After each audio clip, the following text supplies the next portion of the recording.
Hey Crown Beauties, say goodbye to frizz and dried out locks and hello to silky smooth moisturized hair, especially when you have a silk press or you've straightened your hair. You spent so much time and effort to get your locks the way you want it. We want to make sure we keep our hair moisturized without reverting. I'm going to be sharing my top five tips in today's video on how I keep my hair moisturized when it is in a silk press state such as it is today. Tip number one is making sure you're using a really great leave-in conditioner or moisturizer. For me, I like to use a moisturizer or cream. I'm not too big of a fan on the conditioners as I feel like they leave a little bit too much of a waxy product residue on my strands that I do not like. I like things that are a little bit more water-based or a little bit more oil-based, especially because I have low porosity hair and my hair is naturally on the drier side.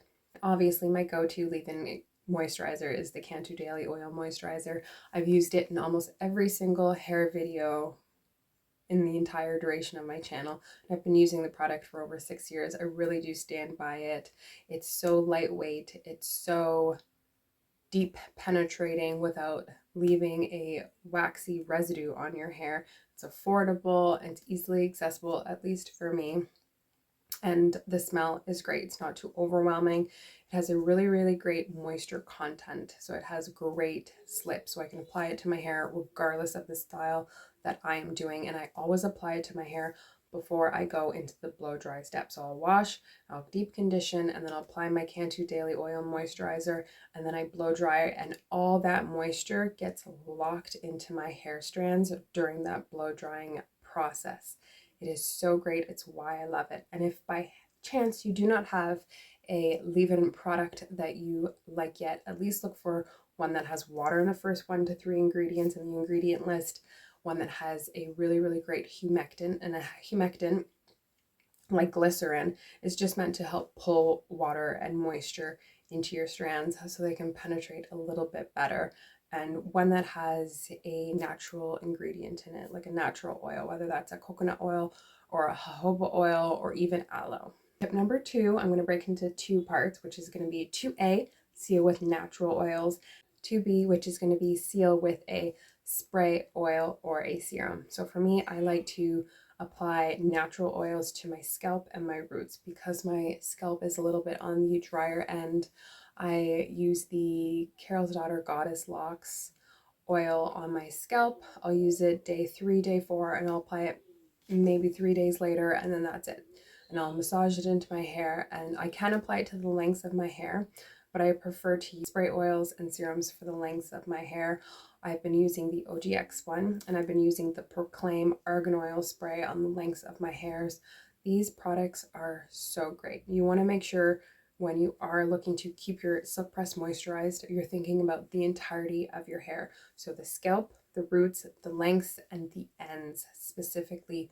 Do not skip a part. Do not neglect a part. You will notice that parts of your hair look good and parts of your hair look dried, and then overall your silk press is starting to look a bit dull and tired, which is what we do not want. So those oils, those sprays, those serums are really great at just sealing down the cuticles, adding a protective barrier, as well as adding a little bit of moisture to your hair that you need without being too overwhelming. And you really only need a small amount, like literally just a small drop, and work your way around your head. Do not just pour the oil in.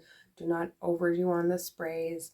And then make sure, of course, that you're then thoroughly, evenly distributing it, whether you're rubbing it through with your hands or using a comb or using a brush, and then evaluate if you have some dry spots left before you go in and spray more or apply more product. You don't want to end up making your scalp overly greasy and your hair lengths overly greasy or weighed down, and then you've accidentally ruined all the work from your silk press. I know when I first started my natural hair journey time on YouTube, everyone was in the big no silicones, no silicones, no silicones. Silicone is not your enemy if you are a straight hair natural. Silicone is not your enemy if you straighten your hair. Silicones are great. Do not be afraid of heat, and do not be afraid of silicones. They do a lot of the same great work as natural hair oils, and they're really good at just filling in those gaps. Just think of if you have like a crack in your wall and you're putting down your clear silicone, you're helping to fill those gaps so nothing can escape or nothing can get in. But of course, you obviously want moisture to get in, and that's why you moisturize your hair really, really well beforehand, and then you seal with a oil or a silicone. This brings me into tip number 3, which is deep conditioning. This is how I create long lasting moisture within my hair, on the scalp, within the strands. This is critical. Whether you have a silk press or not, deep conditioning needs to be a part of every single person's hair care routine. I don't care if you got kinky, coily, straight hair, 3A, 2B, 14C, 510, doesn't matter. You need to make sure that you are keeping the moisture balance in your hair even and perfect. And to do this, apply the conditioner and leave it in. Give it some time to work. The 3 to 5 minutes that the product bottles say, honestly, I do not think is long enough. And to be honest, like, you guys are paying a lot of money for a lot of these conditioners and masks, and do you really think your hair is absorbing everything that it could in that 3 minutes? Probably not. Do not be afraid to apply it to your hair. Leave it in 15 to 30 minutes. If you can do an hour, that's great. Add heat, add steam, apply it and leave it, and give your hair strands a chance to soak it up. This is how you restore the moisture and strength into your hair after you've shampooed, and then you are continuously heat styling, whether that's with a hair dryer, straightener, other heat tools. You're going long periods of time without washing your hair, so your hair strands are even more dried out. You need to make sure you are replenishing that moisture level. I personally try to avoid applying conditioner to my scalp, but I will apply it like a centimeter down from the scalp, so roots down to the ends. I like to really, really work it in, and I am now starting to incorporate even more water into the deep conditioning phase so that I can help loosen up the product, spread the product, help my cuticles open up even more to absorb the product. Now, what type of conditioner or mask you use is up to you. I would suggest, though, if you're like me and you're a straight hair natural, or you are frequently heat styling or straightening your hair, or you're going for silk presses, look for products that say bond building, repairing, strengthening, restructurizing, keratin, hydrolyzed proteins. You want to look for products that have those big buzzwords. It's not always about the pretty packaging. It's not always about the great smelling product. You want to look for things that are formulated for what you are specifically looking for your hair, to keep the hair moisturized and soft. Please, please, please, for heaven's sakes, rinse your conditioners and masks out thoroughly. Unless you are picking a product that says it is meant to be a leave-in, don't leave it in.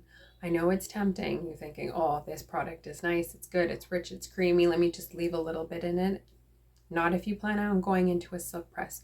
You want your hair to be as moisturized as possible from the inside out, but you do not want that residual moisture still on your hair strands when you're going into the blow drying and straightening phase, because you will weigh down your hair, you will create a waxy residue on your strands, and you're just not going to get the same effect that you want. Rinse your strands. Rinse until it does feel like all the conditioner is off your hair. And if you did the conditioning process right, your hair will feel strong and soft after the product is out.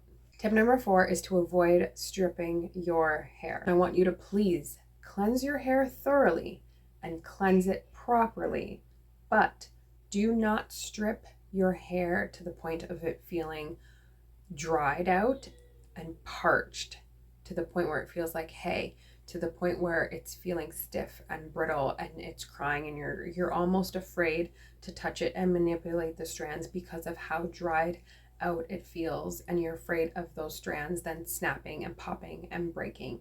You want to clean your hair. It really is important to get a great silk press to make sure that the strands are clean and can breathe, but do not leave your hair too dried out. And if you use products that have silicones in it, I would really, really highly recommend you not skip out on shampoos that have sulfates in it. If you use silicones, sulfates are really, really great at removing those silicones during the cleansing process. Should you detox your hair? Yes. Detox, clarify, whatever you want to call it. Yes, you should. Not too often, not every wash day. Space it out, spread it out. Pay attention to the last time you did do it. Pay attention to how your hair is feeling every time you go into your wash day. If you pay attention, you'll know what your hair needs. I said this in my recent tips video, which is balance your shampoos out. So you really want to have that clarifying shampoo, of course, because you are going to clarify, and you want to balance that out with a really, really great moisturizing shampoo. You need the two of them. Tip number 5 is to protect your hair at night. This is so critical. You could be using all the right products. You could be using all the right tools. You could be doing all the steps correctly. But if you are not protecting your hair at night when you sleep, your hair can get dehydrated so fast, and then your silk press looks dry a lot quicker than it should. For the most part, I think all beauties are now sleeping with their hair protected, which is so great to see, regardless of the type of hair texture you have or the length you have. I love seeing the fact that everybody is now going to sleep with like the do-rag on, or a bonnet or a scarf, something that is either silk or satin. Silk or satin helps to prevent the moisture from being lost too quickly.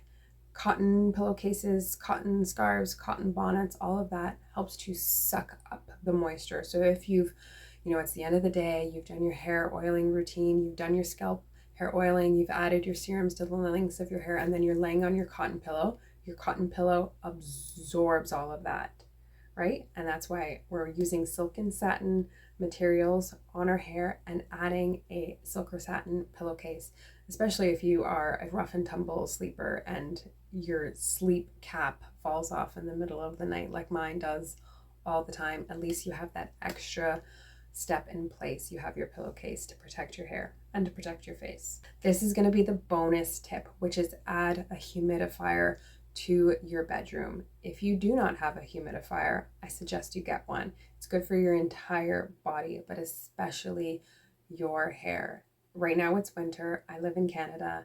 It's always minus at least 20 something feeling. We have like over 30 centimeters of snow. It's so cold. The air is so dry, and there's zero moisture in the air, and my hair feels that lack of moisture. So I make sure to refill my humidifier every single night and turn it on and keep it running. Add that moisture back into your hair so that all of your body is not drying out. And that's it for my 5 tips, guys. Really, it comes down to making sure when you are starting your wash day process, you're prepping your hair before your silk press with enough moisture. And then after you've gone through the wash day process, you are sealing all that moisture in so you can keep your silk press moisturized for as long as possible. I hope you enjoyed today's video. Give it a thumbs up if you did. Like, comment, please share this video with somebody who you feel is having a little bit of difficulty with their silk press. Check out the description box below. I will have a little collection of some of my hair videos that are full of golden hair care tips. And I'll see you soon. Peace out.